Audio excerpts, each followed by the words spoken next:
Over the years at Exposure Ninja, we've worked with a bunch of established businesses to launch new products or services, and we've also worked with startups to launch their first product and service. So today we're going to talk about how to plan the perfect, go-to-market digital marketing strategy. Asterisk, because when you're launching something, nothing ever goes perfectly. Okay, there are 3 phases in a go-to-market strategy: pre-launch, launch, and post-launch. The beginning seems like a good place to start, so let's begin with pre-launch. One of the most important components of your pre-launch for your go-to-market strategy is going to be getting together a really clear brief that concisely describes exactly what you're going to be selling and who your target audience is, including their needs, pain points, and desires. Now, this might sound really basic, but having this work in place and putting one source of truth document together which details all of this is going to save you a ton of time and energy later on. And for any agencies that you're working with, it's definitely going to make our lives a lot easier. Now, let me show you an example about why this is so important. Let's take the UK meal delivery market as an example. And let's say that you're bringing a new product to this space.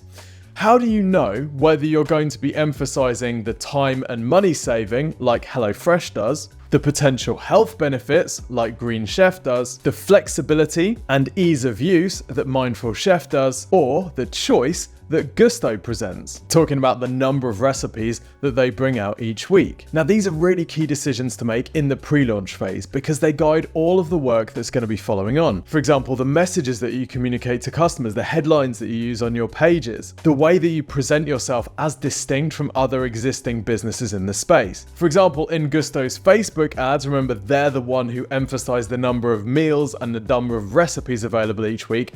Guess what they're talking about? They're talking about the number of recipes each week because that's key to their positioning. All right, so you likely know what your product or service is by now, hopefully, but how do you know what key messages you're going to be pushing and who your target audience is, particularly if you don't actually have any customers yet? Well, there's no better way to identify potential customers and draw out the key marketing messages that are most likely to resonate with them than actually just talking to people. You can do this in person, you can use a fancy market research company, or when we're doing this for clients, we get people's phone numbers and we call them and we talk to them. And what we want to do is put together a customer persona where we want to understand what each different type of customer's drives and motivations are. We want to get inside their head. We want to understand their typical background. We want to understand their previous purchase history in this space. What purchases have they made that they were happy with? Which purchases have they made which they maybe regret? Who else are they considering? And importantly, what would we need to tell them in order to influence them to make a purchase? We'll then give this person a name, some sort of characteristics, and we'll try and attach a photo to them as well. Now, why do we do this and why is this type of thing useful in the pre-launch phase? Well, we've found that it's a lot easier to visualize marketing to an individual at scale than it is to just market to an entire faceless blob of a group. And even if your audience is large and made up of a number of different distinct personas, having those personas clearly identified and sort of visualized still makes your job or the marketer's job much easier. And by the way, you can do this initial pre-launch work in as much or as little detail as you like. When we're doing this type of thing for clients, we have a service called Fix Your Machine, which can be up to 100 slides of information about their customers, their competitors, the messaging that they might want to use on their website, branding and visuals, how they're positioned against other businesses in their space. And by the way, it's actually really useful to do this work periodically for your business anyway. We also do this for businesses that are struggling to get traction with their digital marketing and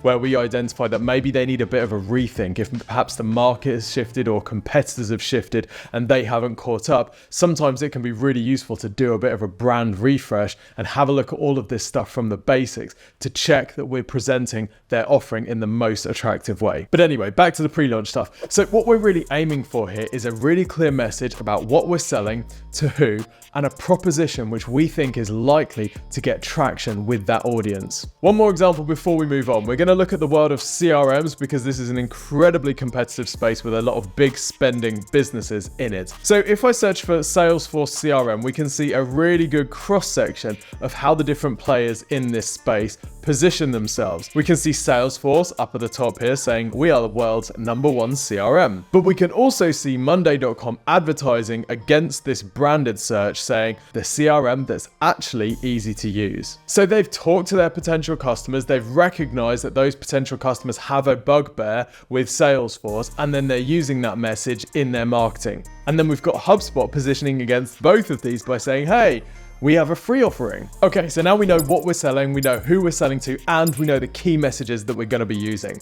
Now we need to think about the digital marketing channels that we're going to be prioritizing. Well, first up, there are some big decisions. How visual is the thing that you're selling? Is there an easy to understand product demonstration? If so, social, video, influencer might be your sort of default approach. Or are people already searching for what you do or the problem that you solve? In which case, search might be your default approach. Most of the time you'll have a mixture of these two, but usually one will be your lead and the other one will be your sort of secondary channels.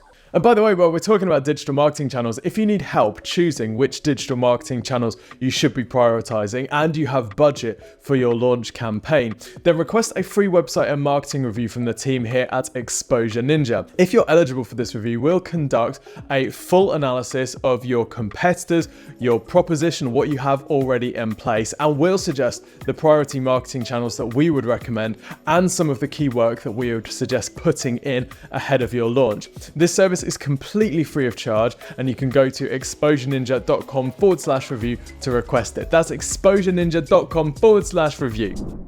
Alright, sticking with pre-launch, you might decide to start seeding some content ahead of time. Let me give you an example. Now, we were working with an e-commerce store that said, we've got some intel that there's going to be a new brand launching and we think it's going to be absolutely huge.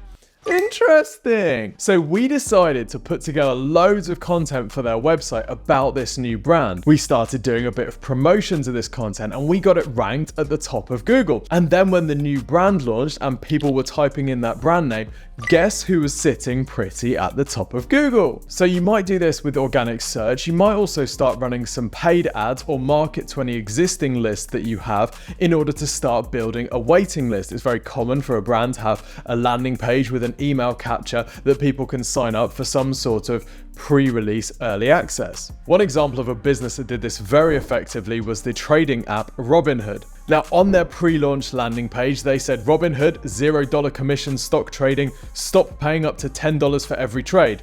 Now, what does that tell us? Number one, they understood their audience, and number two, they had a very clear proposition to take to that audience. Now, the only two things that you could do on this page were watch the pre-launch video or sign up with your email address to get early access. But the real beauty of this strategy was after you'd requested early access, you were then told where your position was in the access queue, i.e. how many people were going to get access before you. Now, if you want to skip forward in this access queue, you could do so by inviting other friends to join. And by doing that, they got some viral traction on their pre-launch before this thing was even released. Love it. All right, the day is here. Launch time. Now, usually the launch will involve coordinating publishing of content across email, web, across your social channels, press release, PR, and through any partners that you're working with. But one of the strategies that the best marketers use during their launch is actually social proof, telling stories about how people have used this product or service and the results that they've got. I know what you're thinking. How can you tell stories about the results people have got if it's a new product that hasn't been launched yet? Check out what Apple does in every single one of its launch demos. It shows people who've had access to the product, who've been using it, and their incredible results. That's basically what the new iPhone launch video is. It's just a series of demonstrations from people who've had early access. These people are usually authorities on their topic, and they're giving very credible testimonials about how great this product is. Another example I was really impressed with over the last year was when OpenAI launched GPT-4. It can be quite difficult to explain how powerful a new large language model is because you can't really see it.